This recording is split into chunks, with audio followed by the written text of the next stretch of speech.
Hi all mga Mars, welcome back ulit sa ating YouTube channel. So for today's video and content, another unboxing naman tayo ng isang Android phone. So we have here Realme C71. So we purchased this online and this is worth 5,000 plus. If you want to purchase this, just click the link down below or check the shopping bag here sa left side corner. So this is 18 gig of RAM. Wow. And this is 128 gigabytes of ROM. Wala namang bago sa box. Same as the other units. Yellow box. We have here 6,300 mAh battery capacity with 45 watts fast charging. This is IP64, meaning dust and water resistancy, Realme. This is 7.79 ultra slim. Oh, this is too big. Hindi ko pa nakikita, to be honest, yung itsura nito. We have here 120 Hz refresh rate. No pala, 120 Hz eye comfort display. So, Forest Owl, yung color na pinurchase natin. So, huwag na natin patagalin pa and let's open up the box. Okay. So, make it real. So, tatabi lang muna natin saglit itong unit. So, sa box, we have the charging cord and then the pin ejector. Ayan.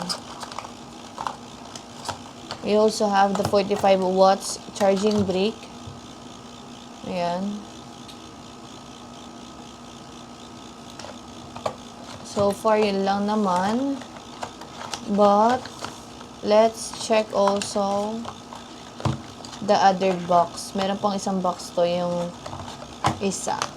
Wait lang. Ito. So, slide ko lang to.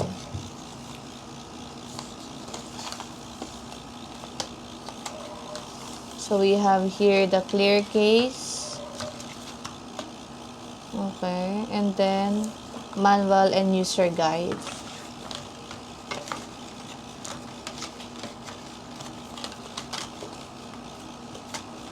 So, balik ko lang to saglit and then let's check the side-by-side look of this Android phone.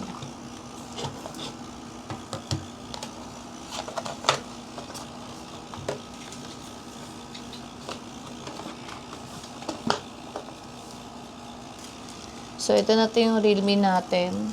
Slide ko lang yung plastic. Right corner, we have the power button, volume rocker, SIM tray, speaker grills, charging port, mouthpiece, and also earphone jack. Upper part, we have just a plain static vibe.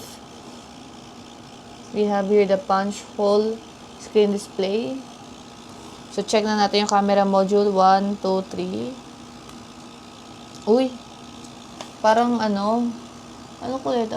Forest Owl. So, para siyang midnight green yung color niya. We have here Realme. And then, if you're going to tilt the phone, ayan siya. May sort of effect siya na parang wavy. Parang siyang blue-green na dark, ganon. Meron tayong 3 lens in here. Camera module natin. This one, I think this one is just a sensor. We have 2 lens in here. Okay.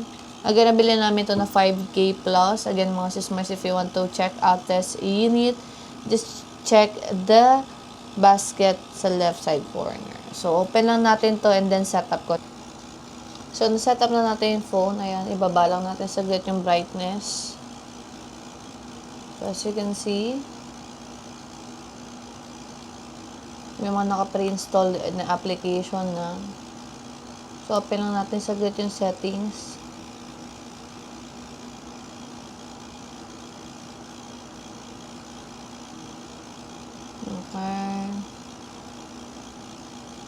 So, T7250 ang processor.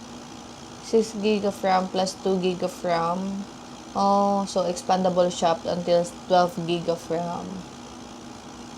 So, internal storage lang yun. So, in Android version 15. Realme UI. Quick snap lang sa camera. Okay. So far, yun lang naman yung unboxing natin sa ating Realme C71.